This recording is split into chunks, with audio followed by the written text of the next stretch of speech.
चंदनपुर गांव में एक कपटी सेठ रहता था। वह बहुत लालची और घमंडी था।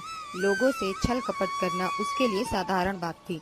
वह भोले भाले गरीब किसानों को बहुत सताता था। उनको पैसे देकर 5 गुना ब्याज ज्यादा लेता था, जिससे गांव वाले बहुत ही परेशान रहते थे। एक बार सेठ के पास उस गांव का सबसे भोला भाला आदमी आता है, जिसका नाम गोपाल था। अरे मालिक, कुछ पैसों की ज़रूरत थी। वो खेत में बीज बोना है ना, इसीलिए आपसे उधार लेने आया हूँ। कुछ ही महीनों में खेत की फसल आ जाएगी तो मैं उसे बेचकर आपका सारा कर्ज सूद समेत चुका दूंगा। पैसे वैसे मत देना।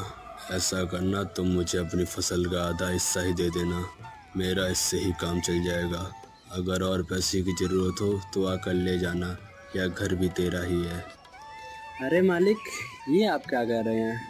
अगर मैं अपनी फसल का आधा हिस्सा आपको दे दूंगा तो फिर मैं कहाँ जाऊंगा? नहीं, मैं ऐसा नहीं कर सकता। मैं आपको पैसे ही दे दूंगा, वो भी सूद समेत। कोई बात नहीं गोपाल, तू अभी जा, बाद में देखेंगे। तू आराम से खेती कर जाके। गोपाल वहां से चला जाता है। दूसरे दिन से खेती करने लगता है।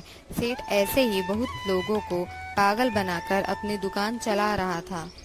क्या रे गोपाल, तेरी फसल तो बहुत अच्छी हुई है। चल मुझे मेरा हिस्सा दे दे। इसमें से आधा अनाज मुझे चाहिए। गोपाल सेठ की बात सुनकर दंग रह जाता है। वह कहता है, सेठ जी, मैंने आपको पहले ही मना कर दिया था कि मैं पैसे ही दे पाऊंगा, फसल का आधा हिस्सा मैं नहीं दे पाऊंगा। तो आप रुकिए, मैं ये फसल बाजार में बेच कर आता हूँ और फिर मैं आपके सारे पैसे आपको सूद समेत वापस कर दूंगा।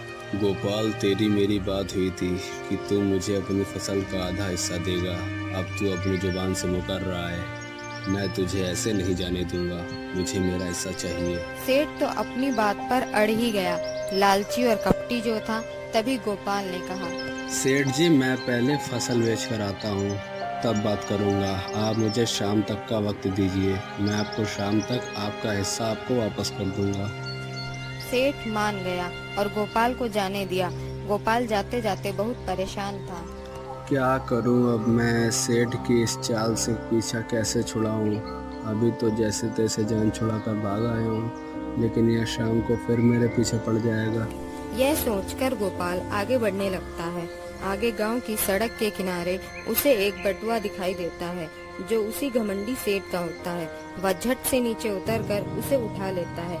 उसमें 5,000 रुपए थे। तभी गोपाल को एक तरकीब आती है। वह उसे अपने पास रखकर अनाज को बाजार में बेचने निकल पड़ता है। इधर सेठ अपने बटुए को खोजते खोजते गांव में भटक रहा है। उसका बटुआ कहीं नहीं मिलता है। तब तक शाम हो चुकी होती है और गोपाल भी अब अपनी फसल को बेचकर घर आ गया था। सेठ दोबारा उसके घर जाता है। अरे गोपाल, मेरा कहीं बटुआ खो गया है। तूने देखा क्या? तभी गोपाल सोचता है, अच्छा, जो बटुआ मुझे मिला है वह सेठ का है। चलो आज इसे सबक सिखाता हूँ। तभी गोपाल सेठ से कहता है, नहीं मालिक, मैंने तो नहीं देखा। अच्छा मालिक, आपका हिस्सा मुझे वापस करना था ना, तो ये लीजिए 5,000 रुपये। मेरी फसल बहुत कम दाम में बिकी है। पता नहीं बाजार में आज भाव इतना कम क्यों था। ये वही 5,000 रुपए थे जो सेठ के बटुए में थे। सेठ गुस्से में आकर बोला, नहीं, मुझे ये 5,000 रुपये नहीं चाहिए। तू झूठ बोल रहा है। तेरी फसल 5,000 में नहीं बिकी है।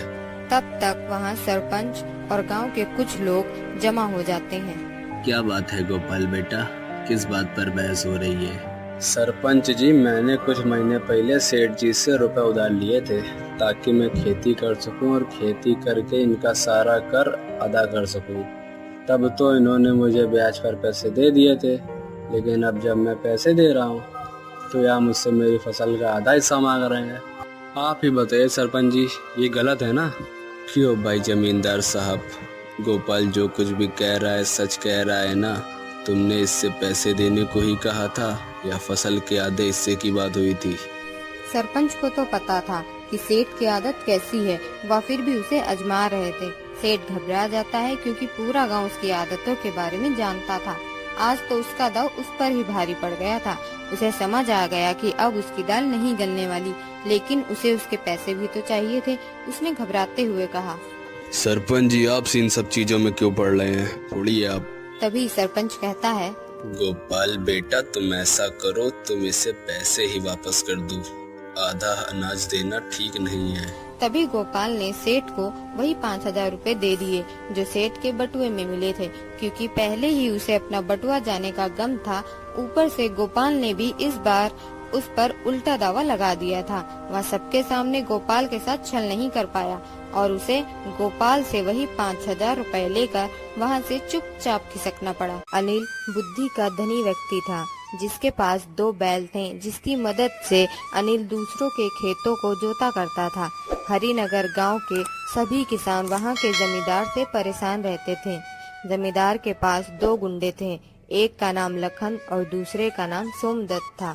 जमींदार से ज्यादा लखन और सोमदत्त गांव के लोगों को परेशान किया करते थे। अरे मालिक, 2 दिन से आपसे मिलना चाहता था, लेकिन भगवान की कृपा से आज मिल पाया हूँ। हाँ, बताओ क्या काम है। बिना मतलब के तो मैं अपने रिश्तेदारों से भी नहीं मिलता हूँ। तू तो एक मामूली किसान है, जल्दी बता क्या बात है। वो मालिक, 2,000 रुपए की जरूरत है। गेहूँ बोने का समय आ गया है ना। 2,000 रुपए मिल जाएंगे, लेकिन बदले में कुछ जमा करना पड़ेगा। अरे हाँ मालिक, लाया हूँ ना, अपने बीवी के कंगन लेके आया हूँ मैं। ठीक है, ये लो 2,000 रुपए और हर महीने इसका 100 रुपए ब्याज देना पड़ेगा। लाओ कंगन मुझे दो, जब तू 2,000 रुपए लेकर आएगा तब तुझे मैं कंगन दूंगा।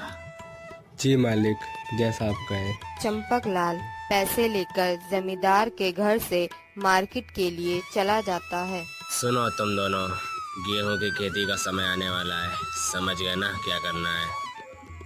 जी मालिक, समझ गए। ध्यान रखना मुझे कंगन चंपकलाल को वापस न करने पड़े। मालिक, आप बेफिक्र रहिए, ये कंगन अब आपके पास ही रहेंगे। 6 महीने बाद। वाह वाह वाह, कितनी अच्छी फसल हुई है। ऐसा करता हूँ कि कल से कटाई का काम शुरू कर देता हूँ। फसल की कटाई का समय आ चुका था, लेकिन हर बार की तरह इस बार भी जमींदार के गुंडे पहले से ही तैयार थे। दरअसल वो लोग कुछ भी करके किसानों के फसल को नष्ट कर देते थे। इस बार भी जमींदार के गुंडे सोमदत्त और लखन चंपकलाल के खेत में आग लगाने के इरादे से आए थे। ए लखन, देख के आग लगाना। अगर किसी ने हमें इस समय खेत पर देख लिया तो लेने के देने बढ़ जाएंगे। हाँ, मुझे भी पता है। अगली सुबह जब चंपकलाल को खबर मिलती है कि उसकी फसल अब राख बन चुकी है, तो उसके पैरों से जमीन खिसक जाती है। हे भगवान, मैं लुट गया, बर्बाद हो गया। अब मैं जमींदार को पैसे कहाँ से दूंगा। उस रात चंपकलाल के खेत के साथ 3 और लोगों के खेत में जमींदार के गुंडों ने आग लगाई थी और उन तीनों ने भी जमींदार से सोना या जमीन के कागज जमा करके ब्याज पर पैसे लिए थे। अरे भाई ध्यान रखो, कोई ना कोई बात तो हो जाएगा ना। ऐसे रोने से फसल वापस थोड़ी आ जाएगी। और चंपकलाल, मुझे कुछ तो गड़बड़ लगती है। मुझे माजरा कुछ समझ नहीं आ रहा है। अरे यहाँ भाई, पूरी फसल बर्बाद हो गई है, मैं भी बर्बाद हो गया हूँ और तुम माजरा बाजरा में लगे हो। अरे भाई ध्यान से सोचो, तुमने जमींदार से कर्ज लिया और बिरजू ने भी जमींदार से कर्ज लिया। उसकी भी फसल का यही हाल हुआ। राजू और चुन्नी के साथ भी यही हुआ। अरे आप कहना क्या चाहते हैं? कहीं ऐसा तो नहीं कि इन सब के पीछे जमींदार का हाथ हो? हाँ, बात तो सही है। ऐसा भी हो सकता है कि इन सब काम के पीछे जमींदार का हाथ हो। अनिल चंपकलाल के कान में एक आइडिया बताता है। समझे चंपकलाल, अब जैसा मैं तुम्हें कहूँगा तुम बिल्कुल वैसा ही करना। अगर तुमने ऐसा ही किया तो तुम्हें और इन सभी को अपनी जमीन और सोना वापस मिल जाएगा, वो भी बिना किसी भुगतान के। इतना कहकर अनिल वहां से चला जाता है। इधर दूसरी तरफ चंपकलाल गांव के लोगों में ये अफवाह फैला देता है कि जमींदार के पैसे अशुभ हैं। जो भी जमींदार से कर्ज लेकर काम करता है वो बर्बाद हो जाता है। भाई सुना तुमने, जमींदार से पैसा लेना अशुभ है। उसके पैसे लेकर कभी खेती तो बिल्कुल मत करना। लखन और सोमदत्त गांव में चल रहे अफवाहों के बारे में जमींदार को बताते हैं। कुछ ही दिनों में अनिल भी जमींदार के घर पहुंच जाता है। जमींदार साहब, ये मैं क्या सुन रहा हूँ? गांव के लोगों ने आपके विषय में चर्चा जोर शोर से चला रखी है। ऐसा क्या सुन लिया तूने? जमींदार साहब, आजकल गांव में लोग कह रहे हैं कि जो भी आपसे कर्ज लेकर खेती करता है वो बर्बाद हो जाता है। ऐसा कहा जा रहा है कि आपका पैसा असूब है। कुछ लोगों ने तो यह भी कहा है कि बिरजू ने जमींदार से कर्ज लेकर खेती किया और उसका सारा फसल जल गया। चंपकलाल, राजू और चुन्नी के साथ भी ऐसा ही हुआ। पंकज, भीम, अमित और गांव के बाकी किसान ने इन सब लोगों की तरह आपसे कोई ना कोई कर्ज लिया था और उनका सारा फसल बर्बाद हो गया है। अब सबका यही मानना है कि आपके पैसे अशुभ हैं। जमींदार मन ही मन घबराने लग गया और अनिल से बोला, तो इसमें मैं क्या करूं? जिसको जो बोलना है बोलने दो। जमींदार बाबू, इससे आपको बहुत भारी नुकसान होगा। सोचिए, गांव के लोग आसपास के जमींदार से कर्ज लेना शुरू कर देंगे। फिर आपके पास जो ब्याज का पैसा आता था वो भी बंद हो जाएगा। आपको बहुत भारी नुकसान होगा। जमींदार ब्याज खोने के डर से बिल्कुल घबरा जाता है। वो कुछ सोचने के बाद अनिल से बोलता है, अनिल, तुम्हारी बहुत मेहरबानी जो तुम गांव वालों की बात यहाँ तक लेके आए। मुझे मेरे आदमियों ने इन सब के बारे में बताया था। देखिए, ज्यादा और हमेशा के नुकसान से अच्छा है आप थोड़ा नुकसान झेल लीजिए और जिन लोगों की फसल जल चुकी है उन लोगों का कर्जा माफ कर दीजिए। इससे लोग आपको महान समझेंगे और दूसरे गांव के लोगों से कर्जा लेना बंद कर देंगे। इससे आपकी छवि भी अच्छी बनी रहेगी और आपके पास ब्याज का पैसा भी बनता रहेगा। जमींदार मन ही मन सोचता है और अनिल की बात में हामी भर देता है। बात तो अनिल सही कह रहा है। अगर मैं कर्जा माफ नहीं करूंगा तो मेरे पास लोग दोबारा पैसे लेने नहीं आएंगे और मेरी कमाई का जरिया भी बंद हो जाएगा। ऐसा करता हूँ, मैं इसकी बात मान लेता हूँ। अंत में अनिल के दिमाग के कारण सभी किसानों के सोने और जमीन के कागजात जमींदार वापस कर देता है।